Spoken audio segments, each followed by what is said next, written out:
Então é por isso que ele diz que esta nova liderança do Vaticano II foi possível graças a um verdadeiro golpe de Estado, que aconteceu com o papel proeminente do jesuíta Cardeal Beia e com o apoio de Roncalli.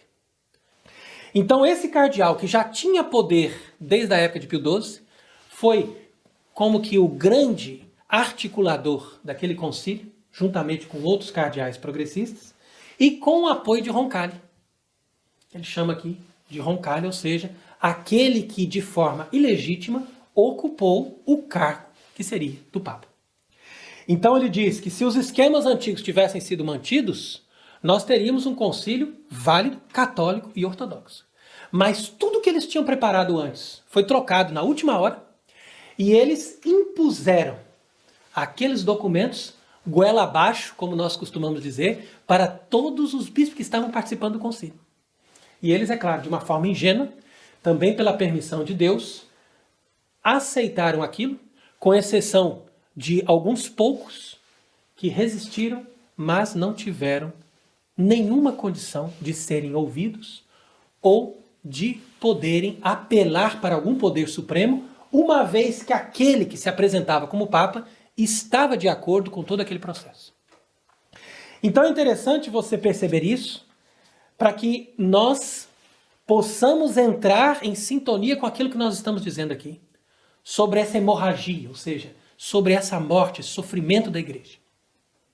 E o que caracteriza a grande diferença entre Roncalli e os papas da Igreja Católica é que todos os papas tinham uma preocupação de excomungar e retirar de dentro do corpo da igreja toda forma de erro e de má doutrina.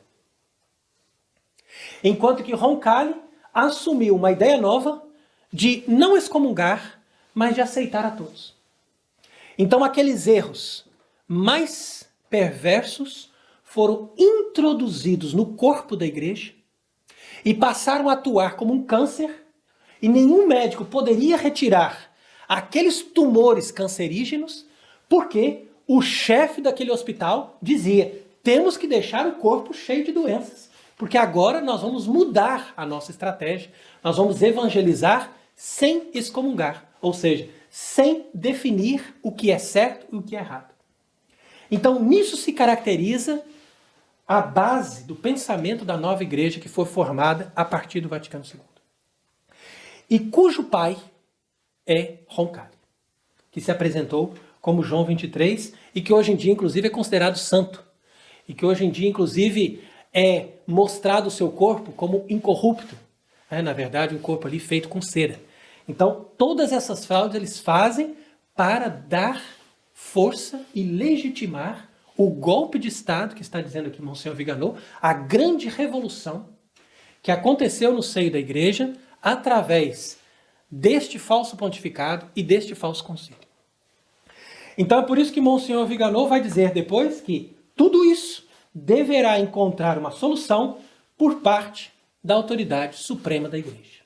Ou seja, por aquele Papa que na restauração de todo esse processo, ou seja, na cura dessa hemorragia, excomungar e der o devido lugar a todos esses erros que foram difundidos a partir desse tempo.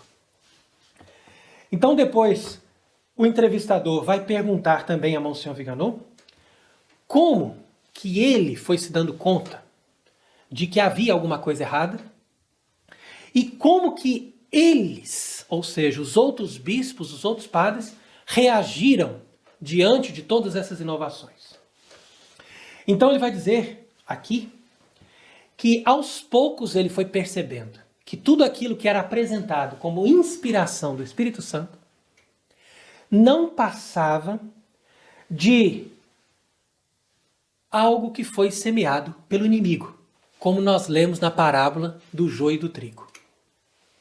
E ele então foi, de uma forma progressiva, compreendendo que tudo aquilo que tinha sido passado para eles, na verdade, tinha a intenção de cancelar progressivamente a fé. e de deixar as almas no erro e no pecado.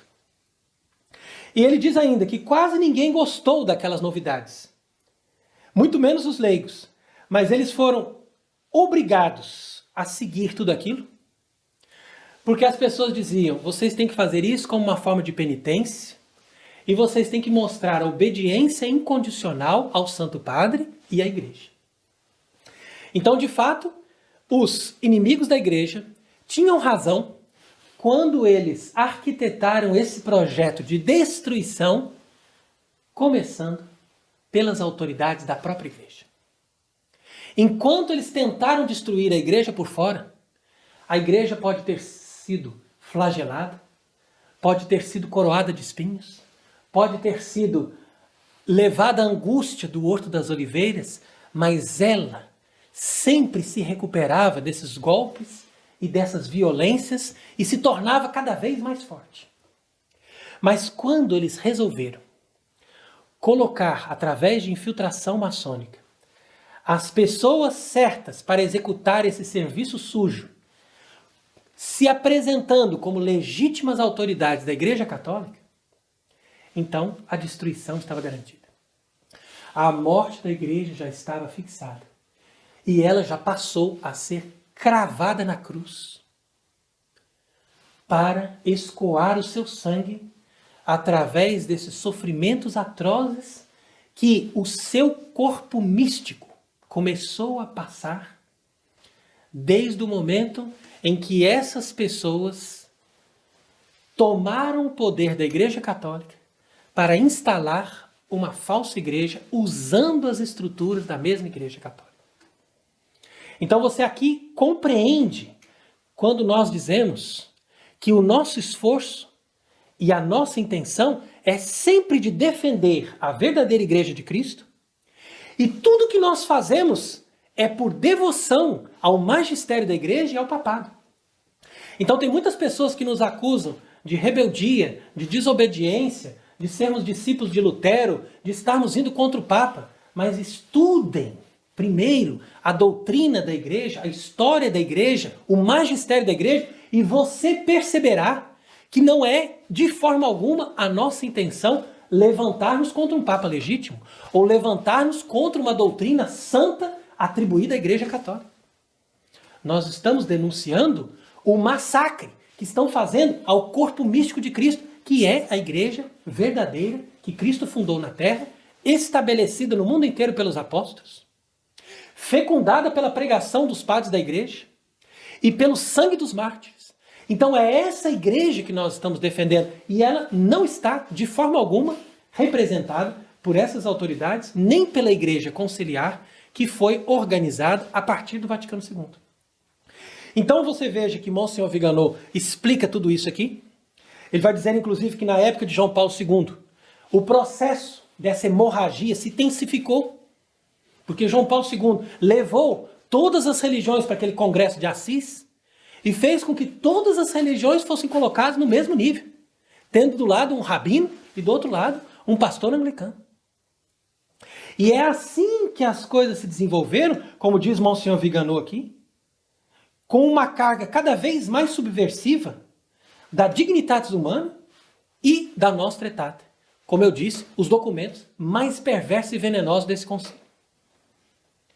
E depois dele veio Bento XVI, que tentou fazer ali uma conciliação com a tradição da igreja. Mas ele diz aqui que Ratzinger continuou a justificar a ideologia conciliar. Então, por isso, nós não podemos dizer, como muitos estão sustentando hoje, que Bento XVI tenha sido um papa legítimo que possa ter garantido à Igreja Católica uma verdadeira restauração. De fato, essa era a nossa impressão na época que Bento XVI estava governando. Mas, depois que ele renunciou, nós fomos percebendo que tudo isso é um processo. É a concatenação de um processo, repito, que acontece com a permissão de Deus. Então, a renúncia de Bento XVI representa, sim, um passo a mais na via sacra da igreja. Porque aquela igreja conciliar que ainda guardava alguma coisa de Igreja Católica, pelo menos no âmbito moral e de certas aparências, ela avançou num processo revolucionário, dando origem à Igreja Bergogliana.